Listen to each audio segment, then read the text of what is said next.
কুরবানির পশু পর্যাপ্ত পরিমাণে আমাদের মজুদ রয়েছে। প্রায় 23 লাখ হচ্ছে আমাদের মজুদ রয়েছে, আর 1,02,00,000 আমাদের চাহিদা রয়েছে। আমাদের বাইরের কোনো কুরবানির পশুর দরকার নেই।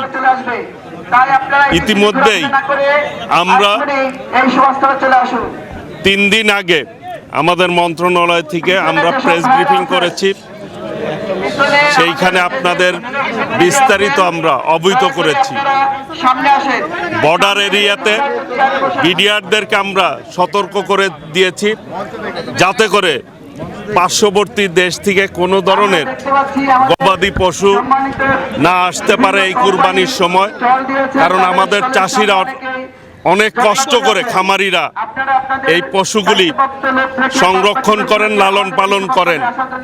কাজেই তাদের যাতে কোনোভাবেই তারা নিরুৎসাহিত না হয়, তারা যাতে ক্ষতিগ্রস্ত না হয়, সেই জন্য আমরা সব ধরনের পদক্ষেপ নিচ্ছি আমাদের পক্ষ থেকে। এই নাটোরে যেহেতু চলনবিল এলাকা, এক সময় এই নাটোরের চলনবিল থেকেই বাংলাদেশের অধিকাংশ জেলার মৎস্যের চাহিদা মেটাপ হতো। সেই ঐতিহ্য যাতে ধরে রেখে দেশীয় চাহিদা মিটাপ করে আমরা বিদেশে পর্যাপ্ত পরিমাণ যাতে রপ্তানি করতে পারি, সেই আধুনিক বন্দোবস্ত ইনশাল্লাহ আগামী দিনে আমরা করার ব্যবস্থা করব।